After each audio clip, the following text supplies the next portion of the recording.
personal favorite. Yes. Thank you, John Mark. I am Claire Walker, and today we're having an interview with JohnMark Schacht, who is the choir director here at Holy Comforter. I'm going to ask JohnMark to give us just a little bit of his musical history, how he got to Holy Comforter, how he became our choir director. He's done a really marvelous job with an article he wrote in The Dove, and we might bring up some of the process he uses to select the music for our Sunday morning services. JohnMark? Well, thank you, Claire. I'm happy to be able to spend this time with you and with all of you as well. My road to this position was long and winding, with many fits and starts, stops and starts, different avenues traveled along the way. But I was born and raised in San Diego, California. I was baptized and confirmed in the Episcopal Church, a medium-sized parish in the suburbs of San Diego in La Mesa, California. It was named St. Dunstan's, not a well-known saint, but a saint nonetheless. My earliest memories of my own life and church life, having a church family, go back to St. Dunstan's. I sang in, they were large enough to be able to have a youth choir and an adult choir. I sang in the children's choir. I have no doubt that me and Wally Mann and David and Mark Robinson thoroughly terrorized poor Lois Canzaneri, who was our choir director and organist. But she was patient and long-suffering, and so many of the beautiful melodies that we all enjoy, my own memories go back to those days. It was a wonderful opportunity. Some of the highlights that I recall include dressed all the way up as a wise man during Epiphany, just bellowing at the top of my lungs with probably either a soprano or alto voice, "Myrrh is mine, its bitter perfume," as I dragged my train down the aisleway for Epiphany Sunday. I believe that we also did Andrew Lloyd Webber's Joseph and the Amazing Technicolor Dreamcoat, and I had the honor of playing the part of Joseph in that little production that we did. I started piano lessons when I was around 7 or 8 years old, and I started out with a quick and dirty way of learning music that a new teacher, when I was still very young, completely abandoned and insisted that I learn how to play piano the right way. So I am a classically trained musician. I started with, Bach preludes and Mozart minuets, and we went from there. I studied music through 3 years of university level training. I did not complete a degree in music, but I'm glad that I was able to put the time in as a young adult, practicing hours a day, even in high school and college. That really helped prepare me with the skill set that I am blessed to have today. I also took a very brief detour, if you will, into the world of kind of Baptist-style fundamentalist Christianity. I briefly attended and was a member of a Church of Christ, which is similar to Baptist, I think, except that they don't allow instrumental music. But they do beautiful a cappella singing, and it was there that I got exposed to some of the more American traditions as opposed to maybe just Anglo traditional music. It helped make me more well-rounded in understanding the rich history that Christian music has for us to enjoy here in our country today. And, you know, I haven't always been as close to a church family as I am now. I certainly love this parish and have been able to find my way back to my own heart through God's heart. And that's not always been the case for me.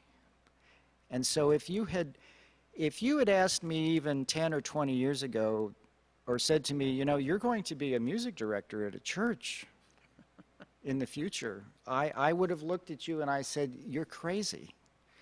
That will never happen. Maybe a lounge lizard somewhere in a bar, maybe. But a church music director? But sometimes, as we know, God has other plans for our lives. Absolutely. And so here I am. And I'm glad you're here. Your story reminds me, I grew up in an Episcopal church singing in a junior choir and, you know, took piano lessons. Unfortunately, I stopped and didn't take the piano further, so my musical abilities are not as strong as I wish they were, but the music in church, the music singing in a choir is a very important part of worship for me and for a lot of people. And you look very carefully at all of the lectionary readings. I have to say, complimentary, that I've sung in a lot of choirs, but I'm very much aware that the music that you pick for Sunday morning is very, very connected to the lessons. And so you can talk to us a little bit about that. I'm happy to do that. You know, in this time of challenge that we are living in the midst of, and I do mean the COVID pandemic has forced radical changes in the way people socialize. People of faith in some ways know this and have been affected by it, I think, more than others who are not so grounded in a tradition of communal participation, communal worship. I can tell you I am enormously grateful for the fact that I've been able to continue in some capacity as a church musician. You know, it does beg the question, I suppose, on a certain level, well, you're the choir director, and where is your choir? You don't have a choir. So what role do you serve anyhow? How do you justify your being here? I would counter through the use of some of the tools that you just pointed out. For example, I do review the lectionary readings very, very carefully. It's a good habit that Father Jerry encouraged me to adopt, and I've kept up with it. We have a church resource, the Episcopal Musicians Handbook, which pairs recommended hymns from the 1982 hymnal to go with the readings for that day. So my process includes reviewing all of those hymns. Mm-hmm. I read the Old Testament, New Testament, Psalm, and in particular the Gospel readings very, very carefully. And then I base my music selections on what the heart theme of those texts is attempting to convey for a given Sunday. Especially the Gospel reading. Mm-hmm. It has been helpful, I think, but it's also critical that we make the most of what little time we have. Because we don't have a congregation right now, it does not take very long for the offertory blessing to unfold. There is no plate that is passed.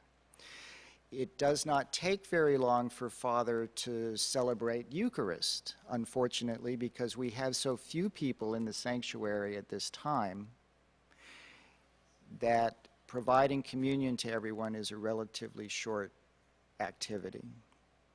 So I look in particular for well-known melodies, tunes that I believe people will find as a helpful, comforting reminder of our tradition. I focus in on the words in the texts, recommending to vocalists, or if I'm singing, that we sing the verses that are most relevant and meaningful, because we only have literally a few moments to get our musical message across to everyone.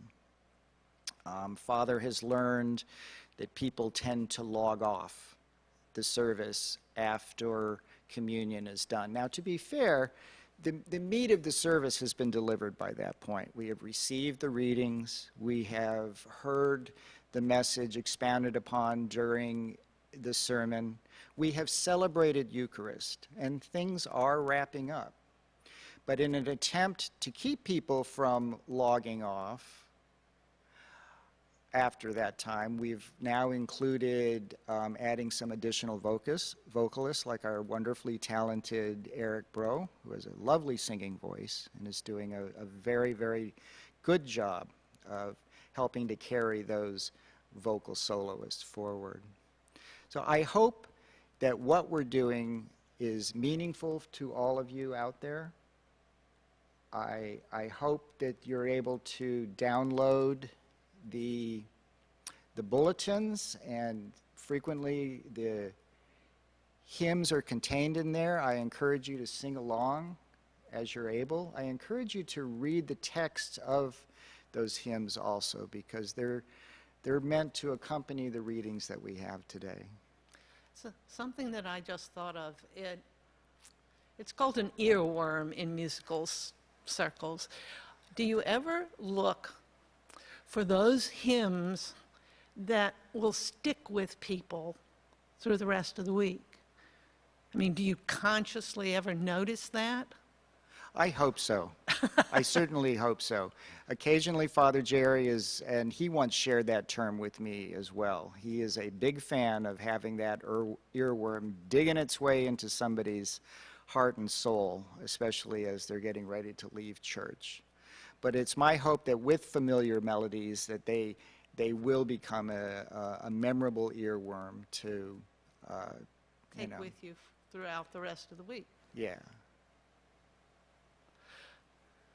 Do you have anything else you'd like to share with us? Just between you and I, it's been marvelous. It's been a great journey having you in the choir. I've been so blessed to have a beautiful choir, and I look forward to the day that we can gather together. We don't know when that will be, sadly, but I have faith that we will be together and raising our voices in song once more together. I will miss your readings. I will miss hearing your voice read, especially at times during Lent and Ash Wednesday. You have a gifted reading voice. Thank you. And I will simply leave you with, the Lord bless you and keep you. Thank you. The Lord make his face to shine upon you and give you peace. Thank you. Thank you. And I'd give you a big old hug, but we're socially distanced. So COVID hug. COVID Elbows. hug. Thank you, JohnMark. Thank you.